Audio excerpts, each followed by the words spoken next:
Hi, good day everyone. I'm Elizabeth Odesus representing Group 2. And today, we are proud to present our bread and pastry production NC2 demonstration, how to make soft and fluffy dinner rolls. This activity is not just about baking. This is a showcase of what we've learned as a team, from hygiene and preparation to baking skills and food presentation. Before we started, we strictly followed TESDA's hygiene protocols. Clean and trim fingernails, no jewelry, hair properly tied and covered with a hairnet, wearing complete PPE, apron, face mask, hairnet, and closed shoes. We clean and sanitize our working area, the table's equipment, and all tools because food safety is always our top priority. We also practice mise en place, which means everything in its place. Alright.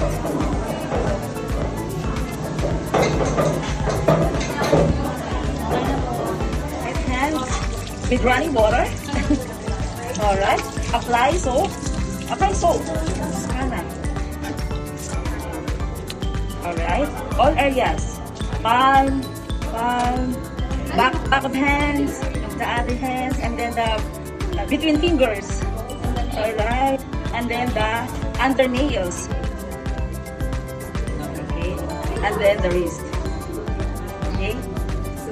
Scrub for at least 20 seconds. 20 seconds. O say happy birthday or him. Sabi him lang him.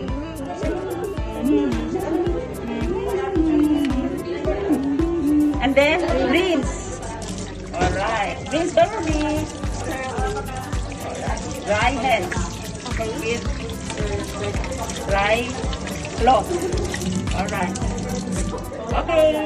And also complete tools and equipment used. So measuring cup, weighing scale, alright, mixing bowl, whisk and rubber scraper. Rubber scraper. Alright, dough cutter, okay, pastry brush, baking tray or pan. All tools are clean, sanitized, and ready for use. Okay?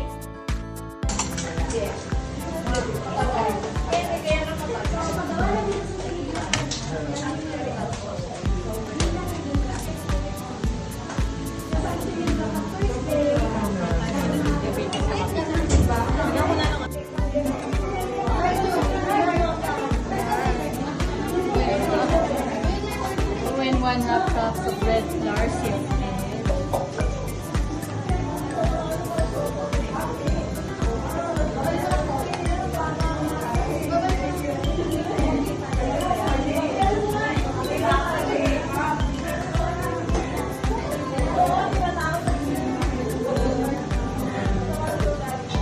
Ayan yung sinasabi mo, gaganyan sa kamay.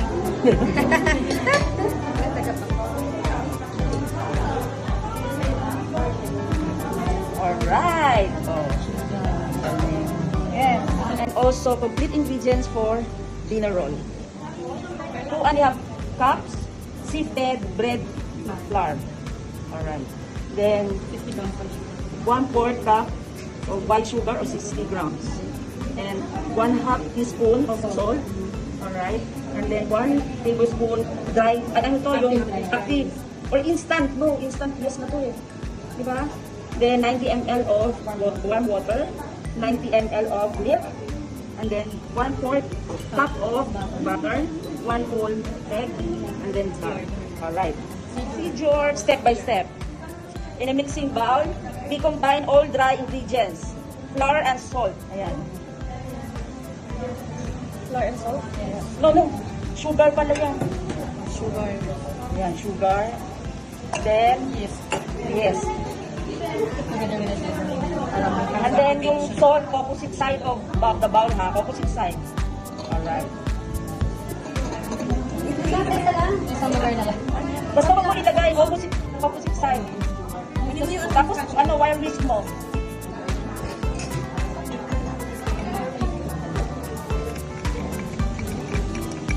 together. Okay. Hindi ka masaka. Mix na lahat. Pero ito muna i-mix mo din yan. Huwag mo i-ano sa salt ha.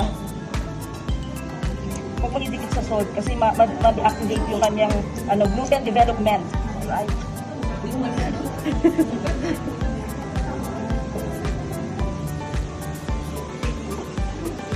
And then all na, di ba? Yun pa yung pang salt. Wala pa yung salt. Andun mo sa loob. Dito pa yung salt. And then, ano ka ng bell. Maglagay ka ng bell. Ng bilog. More mixture for the incorporation of yeast, salt, and the bread flour, and then the spice. Yan. Then, pour gradually of Is that water. warm water yan, guys? Warm. Yes, warm pa rin. Gradually, gradually. Gradually, dandan. Yeah. Ay, lang naman ko. Hindi ko ngayon natin ate. Alright. Dapat pa rin splash pa. Ay, yung marinade. And then, milk. 90 ml of milk. Sabi mo na milk.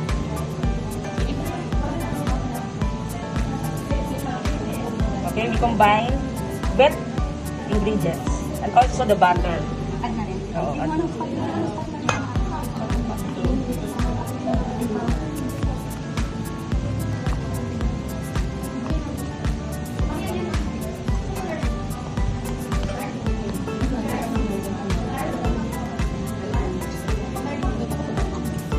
Then the egg.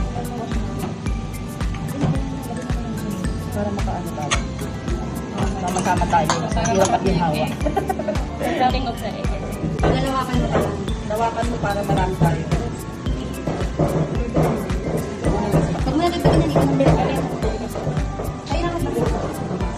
Ako yung pangmalakasan. Ayan, spread mo na lang. Asan yung hinagatan yung mga gusto na kaya? Spatula. Ayun, palabanan mo. Yung dose breaker, kakailanganin niya din yung dose breaker. We transfer to a what is Kneading this? table. Kneading table. Grease kneading table surface, alright? And then Use the use the heel palm. Sticky lang talaga siya. Sige pag-umpisa, alright? Ganyan lang. Fold and press down the dough with your wrist and continue kneading until the dough becomes workable or stretchy in texture. Scrape bread.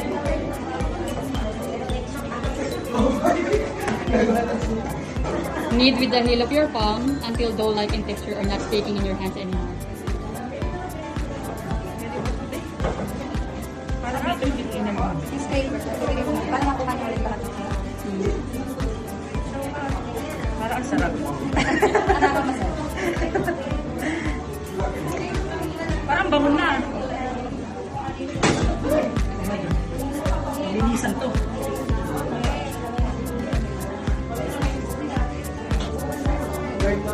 Ay, straight. Scraper please.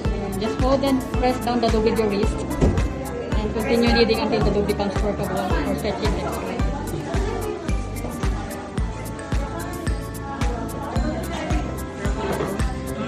Kaya nga. Gusto ni Hana to eh.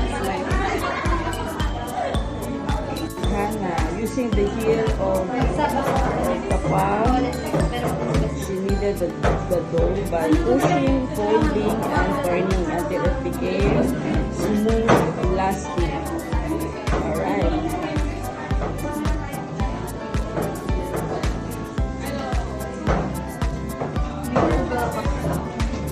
Yung kulay initan, pwede lumabas ha. Ayun, meron pa tayong piece.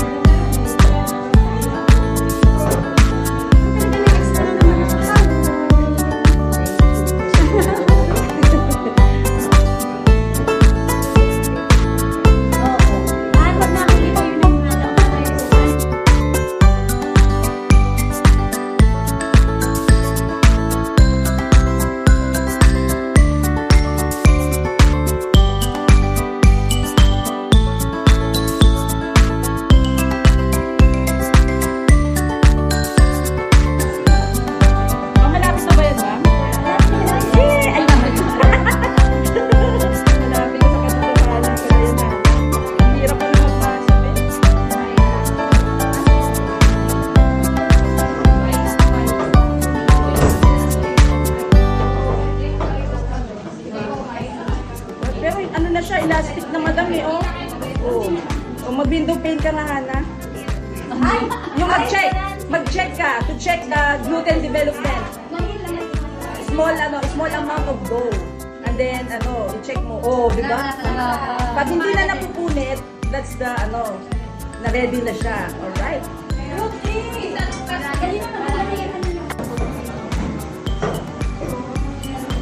Ang lakas niya, no?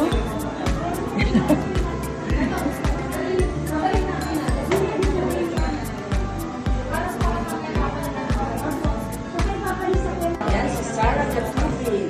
Wow. Ang galing. Ito din, napakagaling din eh, oh. Parang mga hustler na kayo. Takot na eh. Si master chef na ito eh, oh. Ang galing-galing niya.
Check ulit.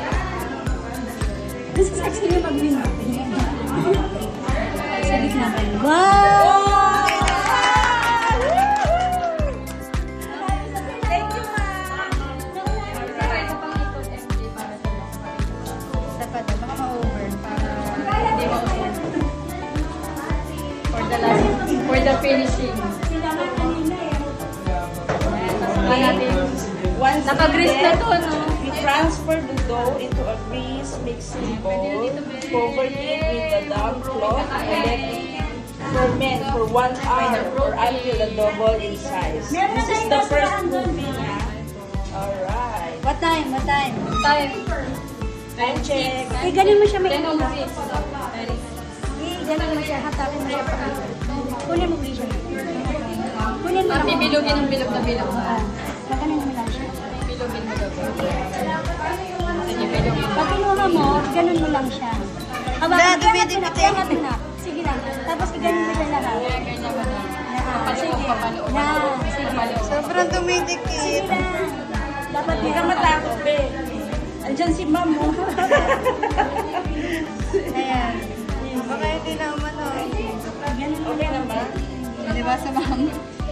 Basta naman ako ng kamayan. Ipapansin mo. Parang gusto ni mamang mag-ano. Pero sa susunod, ha? Hindi pa gaganin na lang natin siya. Parang madikit siya sa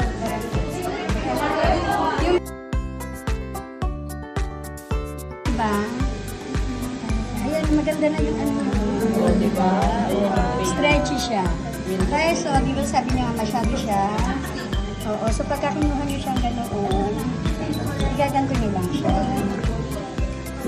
Para mas ano. Oo, yan o. Nakatalood lang siyang ganoon. Nakata.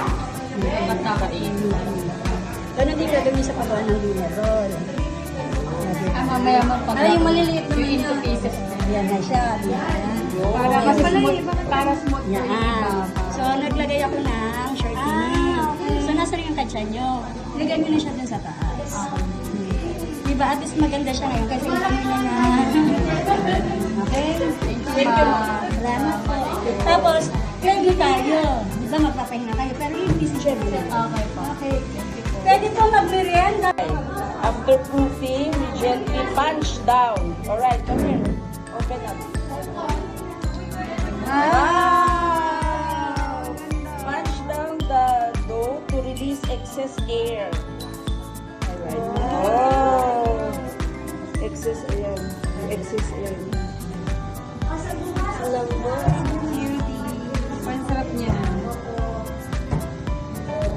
Okay na ata ito. Walang ga. Kaya ang ganda nung Ayan na. Then, transfer it. Transfer to a floored surface. Floored surface na lang. Ay, flour na lang. Hindi na. Floored surface. Hindi na ganito. Floored na lang. Ito mo. Okay? And shake it into a log. Ay, lahat tayo mag-ano sa shape. Shape Marami it to into a log. Dapat mabilisan to. So, we divided the dough Dapat maghugas lang. into Maghugas ka 30 to 30 grams pieces. Using Using a digital scale and roll each into a smooth round shape. Oo, kasi kailangan medyo whisk. Ayan, nilagyan mo bala ng lard. Ito. Pero yung saktong ano lang. Yan. C process ha, C Yan. Saka po yun. Yan. Tapos ako ano sa ilalim. Kailangan makinis naman, smooth. Okay lang yun. Nakita ko sa ano. Okay lang yun. Ano mo agad sa ilalim? Tapos Ayan, galing ko ah. Ganyan mo. Second proofing. Oh. Okay na. Alright, akin na. Yun. Okay. Alright. After the second proofing, we gently brush each dough with egg wash to give a nice golden finish once made. Okay? We preheated the oven to 325 Fahrenheit and bake the dinner rolls for 15 to 20 minutes or until the cups turn golden. Alright?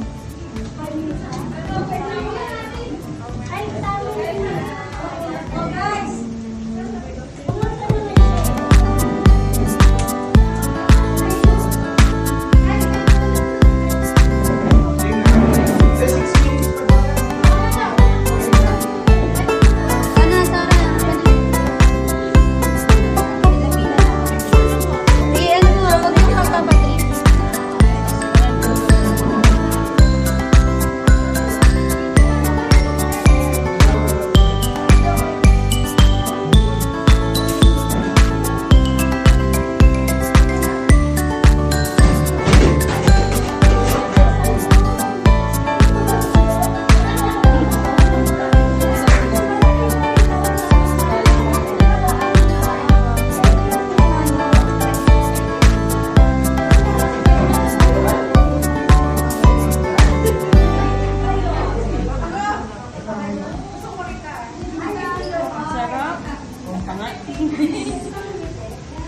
parang may... Alam mo, tutulog.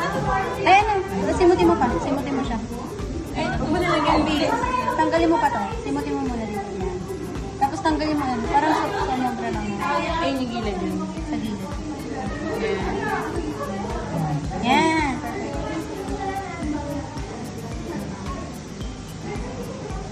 Okay, ito sa'yo press lahat. Kasawa ka dyan sa...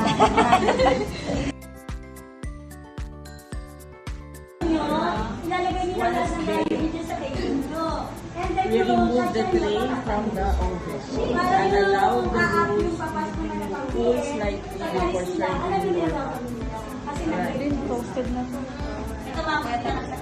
Ito nga part pa. Hindi, mainit to.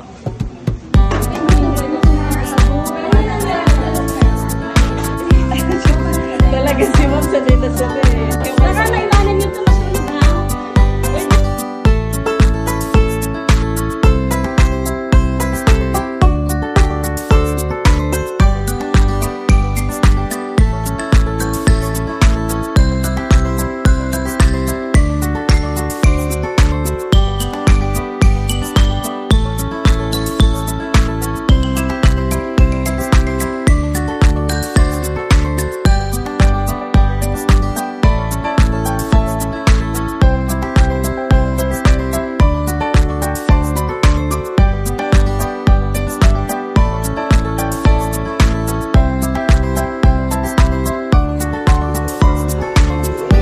Ito mas maganda ang itsura.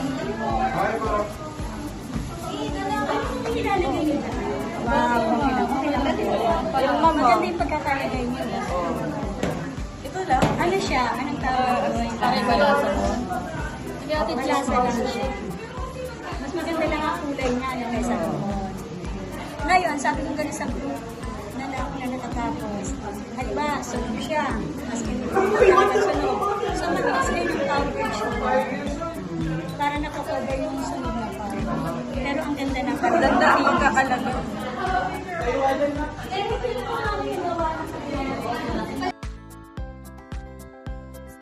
And that completes our donor roll demonstration. We Group 2 are proud to show what we've learned through this hands-on activity, from hygiene and preparation to mixing, kneading, correct measurement, proofing, baking, and proper presentation. Thank you for your attention, and we hope you enjoyed and learned something from our presentation. God bless!